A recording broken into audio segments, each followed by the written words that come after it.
Good afternoon students. आज हम लोग क्लास 12th की हिंदी में चैप्टर 8 लक्ष्मण, मूर्छा और राम के विलाप के 5वें पार्ट का अध्ययन करेंगे, जो कि तुलसीदास जी द्वारा रचित है।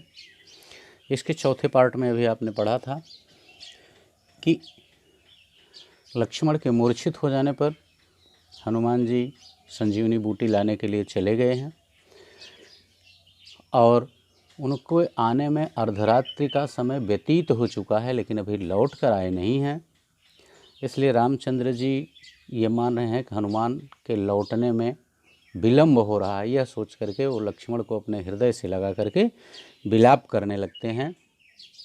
तो उसी राम के विलाप का ही आगे का अंश है इसमें। देखिए, सो अनुराग कहाँ अब भाई, उठहु न सुनि मम बच बिकलाई। राम ने पीछे पार्ट में आपने पढ़ा था कि राम विलाप करते हुए लक्ष्मण से कहते हैं कि हे लक्ष्मण, तुम मुझे कभी दुखी नहीं देख सकते थे और इसी कारण से मैं जब वन आने लगा तो आपने अपने परिवार को, माता पिता को छोड़ दिया और हमारे साथ आप चले आए, और हमारे कारण ही आपने जंगल में धूप, वर्षा और हवा अर्थात आंधी और तूफान को सहा। तो वह लक्ष्मण जो मुझे जरा सा भी दुखी नहीं देख सकता था, वह आज मैं इतना दुखी हूँ, फिर इस तरह सोया हुआ क्यों है। इसीलिए कह रहे हैं कि सो अनुराग कहाँ अब भाई, भाई सो अनुराग अब कहाँ। हे भाई लक्ष्मण, आपके हृदय में मेरे प्रति जो प्रेम था वह अब कहाँ है। उठहु न सुनि मम बच बिकलाई। उठो माने उठिए, सुनि माने सुनकर, मम माने मेरे, बच माने वचन को, बिकलाई माने विकल होकर के। जो आज आप मेरे व्याकुलता पूर्वक वचनों को सुनकर व्याकुल होकर नहीं उठ जा रहे हैं। हे भाई लक्ष्मण, क्या आज आपके हृदय में मेरे प्रति उतना प्रेम नहीं रहा कि मैं इस तरह से विलाप कर रहा हूँ और आप मेरे विलाप पूर्ण वचनों को सुनकर भी व्याकुलता पूर्वक क्यों नहीं उठ जा रहे हैं। जौ जनत्यों बन बंधु बिछोहू। फिर आगे रामचंद्र जी कहते हैं कि जौ जनत्यों, यदि मैं यह जानता होता कि बन बंधु बिछोहू, कि वन में मेरा मेरे भाई से वियोग हो जाएगा, अर्थात वन जाने के कारण मेरा भाई लक्ष्मण मुझसे बिछुड़ जाएगा। पितु वचन मन त्यों नहीं ओहू। तो ओहू माने उस समय का, पितु वचन नहीं मनते हो, तो मैं उस समय 14 वर्ष के वनवास का वचन मैं अपने पिता का मानता ना, अर्थात पिता की आज्ञा को मान करके मैं जंगल ना आता। ठीक ना। रामचंद्र जी कह रहे हैं विलाप करते हुए लक्ष्मण को अपनी गोद में लिए हुए कि यदि मैं उस समय मानता कि जंगल में जाने से मेरे भाई का मुझसे वियोग हो जाएगा, तो मैं कभी भी उस समय पिताजी के 14 वर्ष के वनवास को स्वीकार ना करता। सुत बित नारी भवन परिवारा। फिर रामचंद्र जी कहते हैं कि सुत पुत्र, बित माने वित्त, धन, नारी माने स्त्री, भवन माने घर, परिवारा माने परिवार। रामचंद्र जी कहते हैं पुत्र, धन, स्त्री, घर और परिवार तो संसार में पुनः मिल जाते हैं, बार बार मिलते हैं और बार बार बिछुड़ते हैं। क्योंकि हमारा कहीं भी जन्म होता है किसी रूप में, तो हमारा एक परिवार होता है, रहने के लिए एक घर होता है। उसी तरह से हमारे पुत्र होते हैं, धन भी मिलता है, पत्नी भी होती है। ठीक ना। तो इसीलिए कह रहे हैं कि ये हमसे बार बार इस संसार में पुत्र, धन, स्त्री, घर और परिवार तो हमें इस संसार में बार बार मिलते हैं और बिछुड़ जाते हैं। हो ही जाहि जग 12 जग 12 हो, बार बार हो मिलते रहते हैं और फिर नष्ट होते रहते हैं। अस विचार जिय जागहु ताता, लेकिन सहोदर भाई, एक सगा भाई इस संसार में फिर दोबारा नहीं मिलता है। दोबारा मिलने का मतलब सगा भाई तो आपको मिल सकता है, लेकिन इस जन्म में जो आपका सगा भाई है वह आपको अगले जन्म में सहोदर रूप में मिले, यह संभव नहीं है। इसीलिए कह रहे हैं कि संसार में तो पुत्र, धन, पत्नी, भवन यानी घर और परिवार तो संसार में हो ही जाए ही जग 12 ही 12 हो, 12 ही 12 हो, बार बार इस संसार में मिलते हैं और नष्ट हो जाते हैं, लेकिन सगा भाई अर्थात सहोदर भ्राता जो है वह दूसरे जन्म में नहीं मिलता, अर्थात वह एक बार ही मिलता है। अस विचारी जिय जागहु ताता, मिलई न जगत सहोदर भ्राता। अस विचारी जिय जागहु ताता, ताता शब्द यहाँ लक्ष्मण जी के लिए संबोधित किया है तुलसीदास जी ने, यानी लक्ष्मण के संबोधन के रूप में प्रयोग किया गया तात शब्द का।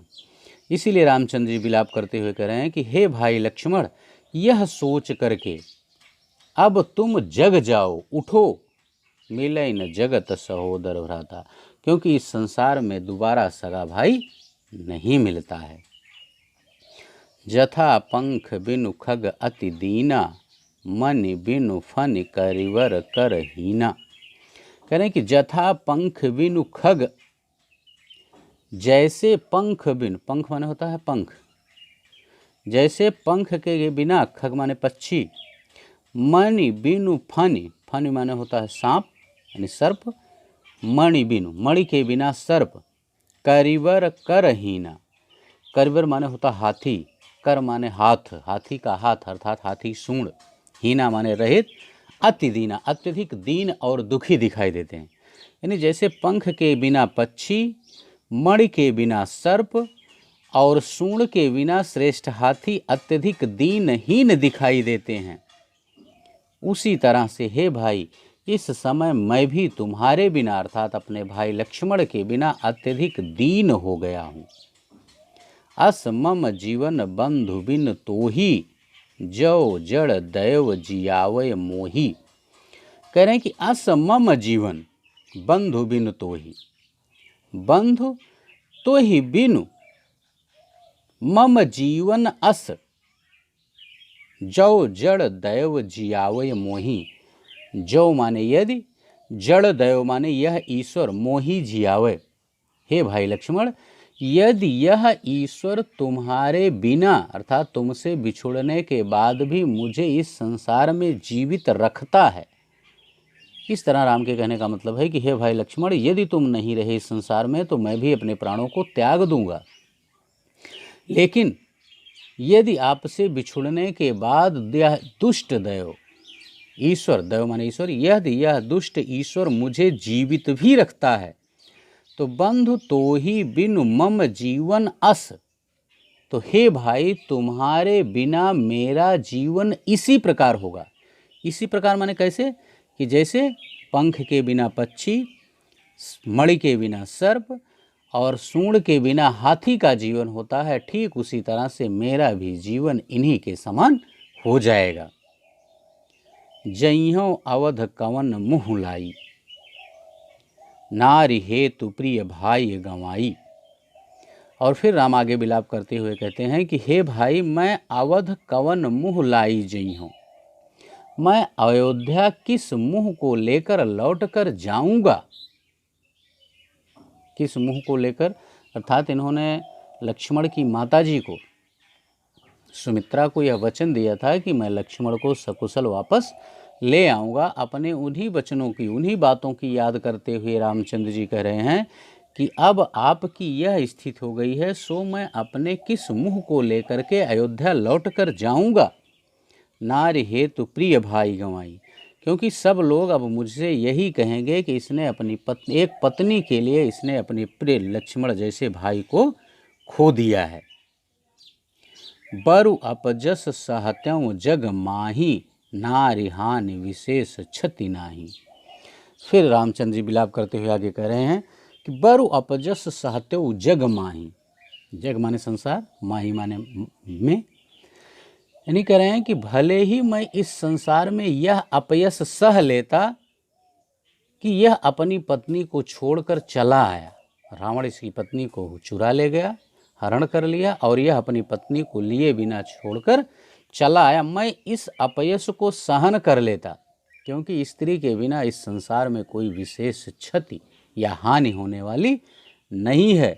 लेकिन एक भाई जो सहोदर भाई है वह संसार में दोबारा मिल नहीं सकता, और फिर मैं अयोध्या किस मुँह से लौटकर जाऊंगा, अयोध्या वासियों को और माँ सुमित्रा को क्या जवाब दूंगा। ठीक है बच्चों। तो बस इस काव्यांश में इतने ही अंश की व्याख्या हम पढ़ेंगे अगले पार्ट में हम पुनः इसके आगे के छंदों की व्याख्या का अध्ययन करेंगे। लेकिन हम आपको एक बार फिर से बता दें, यदि इस चैनल को अभी तक आपने सब्सक्राइब नहीं किया है तो चैनल को सब्सक्राइब अवश्य कर लें, बेल आइकन दबा दें, जिससे कि वीडियो अपलोड होते ही सबसे पहले उसका नोटिफिकेशन आप ही के पास पहुँचे। अब आइए हम इसका शिल्प सौंदर्य देख लेते हैं। देखिए इसमें चौपाई छंद है, अवधी भाषा का प्रयोग किया गया है, करुण रस है,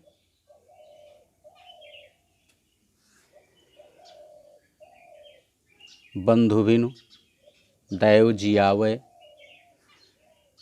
अवध कवन के कारण अनुप्रास अलंकार का सुंदर प्रयोग किया गया है।